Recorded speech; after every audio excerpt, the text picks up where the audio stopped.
공동체 안에 공적인 죄악이 드러날 때라는 말씀을 가지고 잠깐 나누도록 하겠습니다. 9장은 에스라를 포함하여 약 1800명의 포로들이 두 번째로 귀환하게 되었습니다. 에스라가 예루살렘에 도착하여 지도자들을 통해서 알게 된 충격적 사실은 포로 귀환자들이 벌써 이방인들과 통혼하고 우상 숭배까지 받아들이게 된 것입니다. 하나님께서 싫어하시고 가증하게 여기는 일들에 백성뿐만 아니라 제사장과 레위인들이 오히려 더 앞장서고 있다는 보고를 듣고 에스라는 타락한 공동체를 위해 공적인 회개 기도를 드리는 내용입니다. 9장 본문의 구조를 살펴보겠습니다. 1절에서 4절 포로 귀환자들의 타락, 이방 민족들과의 통혼, 5절에서 15절은 에스라의 공동체를 위한 회개 기도에 대한 내용을 담고 있습니다. 그럼 좀 더 1절에서 4절 더 자세히 살펴보도록 하겠습니다. 포로 귀환자들의 타락, 이방 민족들과의 통혼에 대해서 더 살펴보길 원합니다. 이스라엘 백성들이 예루살렘으로 돌아와서 살기 시작하면서 옛 조상들의 범죄가 동일한 모습으로 드러나기 시작하였습니다. 몇몇 지도자가 에스라에게 알려준 범죄의 실상은 심각했습니다.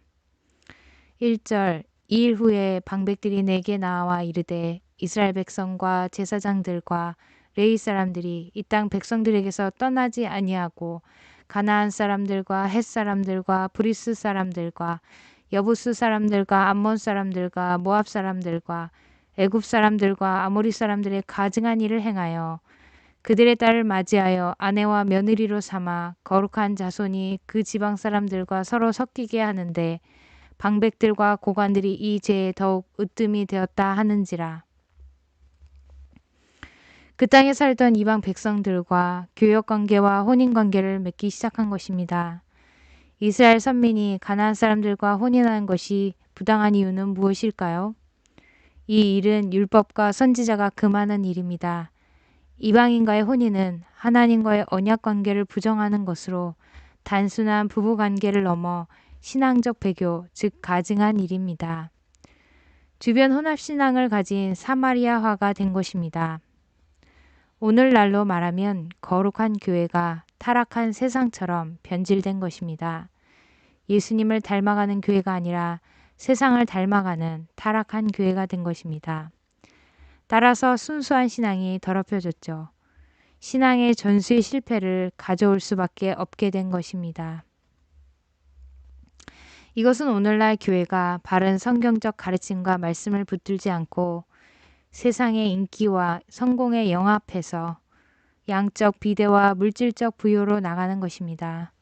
순수한 신앙과 바른 신앙이나 하나님의 뜻에 점점 관심이 없는 것을 말합니다. 그렇게 한 사람들이 이스라엘 백성과 제사장들과 레위 사람들이었습니다. 영적 지도자들도 이 범죄에 백성들과 함께 참여한 것입니다. 더구나 이스라엘의 정치 지도자들이 이 죄에 주도적이었다는 사실도 밝혀졌습니다. 이에 대한 에스라의 마음과 반응은 어떠합니까? 3절 내가 이 일을 듣고 속옷과 겉옷을 찢고 머리털과 수염을 뜯으며 기가 막혀 앉으니 이에 이스라엘의 하나님의 말씀으로 말미암아 떠는 자가 사로잡혔던 이 사람들의 죄 때문에 다 내게로 모여오더라. 내가 저녁 제사 드릴 때까지 기가 막혀 앉았더니 에스라는 하나님께서 순수한 신앙을 지켜나가도록 포로 70년의 훈련을 받고 순수한 신앙을 가지고 예루살렘으로 돌아왔는데 다시 타락한 신앙으로 돌아가는 백성으로 인하여 얼마나 마음이 아팠을까요? 에스라는 기가 막혀서 옷을 찢으며 머리털과 수염을 뜯으며 저녁 제사를 드리기까지 성전에 앉아 있었습니다. 여기서 옷을 찢으며 라는 말은 슬픔과 탄식을 나타내며 수염을 뜯음은 죄를 미워함에서 나오는 분노를 나타냅니다. 하나님을 떠난 백성과 지도자에 대한 의로운 분노라고 말할 수 있습니다. 에스라는 유다 백성이 영적으로 중병에 걸렸다고 판단한 것입니다. 놀랍게도 에스라가 그렇게 앉아 있을 때 하나님의 말씀으로 말미암아 떠는 자들이 에스라에게 모여왔습니다. 이들의 특징은 하나님의 말씀을 두려워할 줄 안다는 것이었습니다. 하나님의 말씀을 두려워하는 백성은 참으로 복된 백성이 아니겠습니까? 5절에서 15절 에스라의 공동체를 위한 회개 기도입니다. 에스라는 백성들의 죄를 마치 자기의 죄와 같이 여기고 하나님 앞에 회개하였습니다. 에스라의 기도의 특징은 첫째, 무엇을 구하고 있지 아니합니다. 심지어는 용서조차도 구하지 못하고 있습니다. 구하기는커녕 6절 상반절에 보면 하나님이여 내가 부끄럽고 낯이 뜨거워서 감히 나의 하나님을 향하여 얼굴을 들지 못하오니. 에스라는 자기가 한 것도 아닌데도 부끄러워서 얼굴이 붉어지고 하나님 앞에서 아주 송구스럽게 생각하는 것입니다. 에스라의 기도의 특징은 둘째, 하나님의 놀라운 은혜와 긍휼과 백성들의 배은 망덕을 구하는 기도였습니다. 특히 하나님의 놀라운 은혜와 긍휼 안에는 죄악증에 서 있는 백성들 중에서 남은 자를 남겨두신 하나님을 고백하고 있습니다. 8절 이제 우리 하나님 여호와께서 우리에게 잠시 동안 은혜를 베푸사 얼마를 남겨두어. 그러나 백성들은 10절 우리 하나님이여 이렇게 하신 후에도 우리가 주의 계명을 저버렸사오니 이제 무슨 말씀을 하오리까.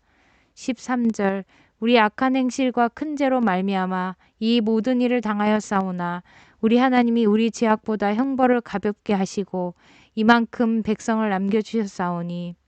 15절 이스라엘 하나님 여호와여 주는 의로우시니 우리가 남아 피한 것이 오늘날과 같사옵거늘.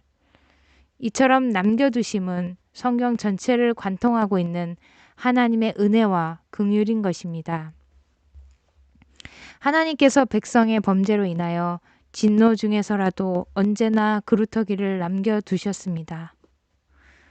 하나님께서 끊임없이 사랑과 은혜를 베풀어 주셨는데 우리는 하나님의 말씀을 저버렸으니 이제 무슨 말씀을 하오리까.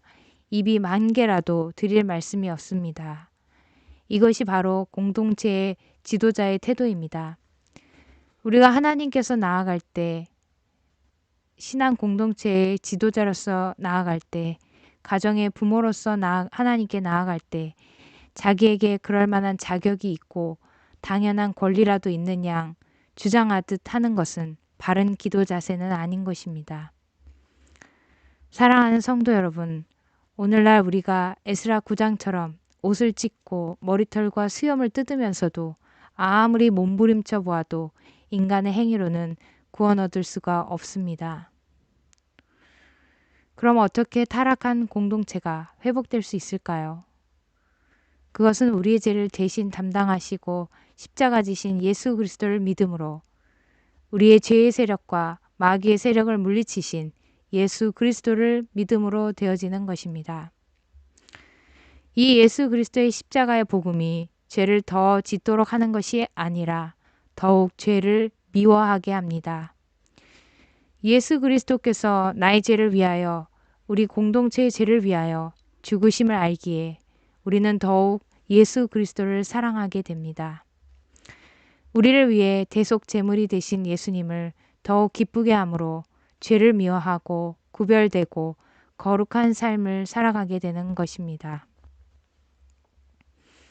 이 십자가의 복음만이 8절에 성전에 박힌 못과 같게 되고 우리의 영혼을 다시 살아나게 하십니다.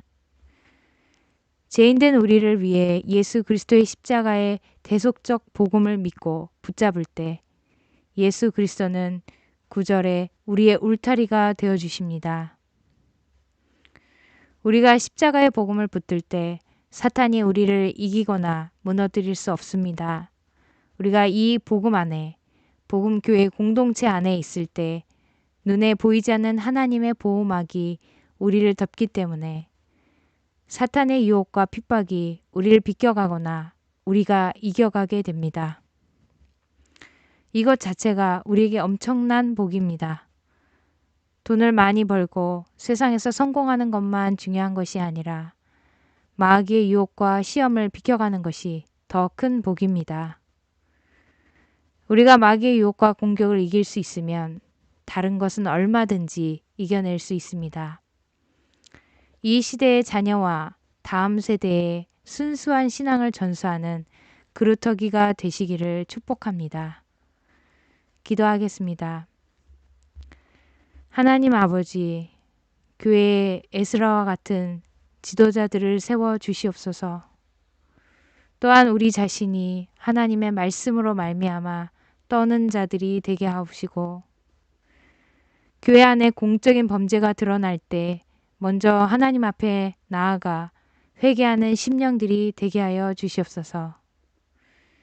예수 그리스도의 십자가의 복음을 붙잡고 마귀의 유혹과 공격을 넉넉히 이기게 하옵소서. 예수님의 이름으로 기도합니다. 아멘.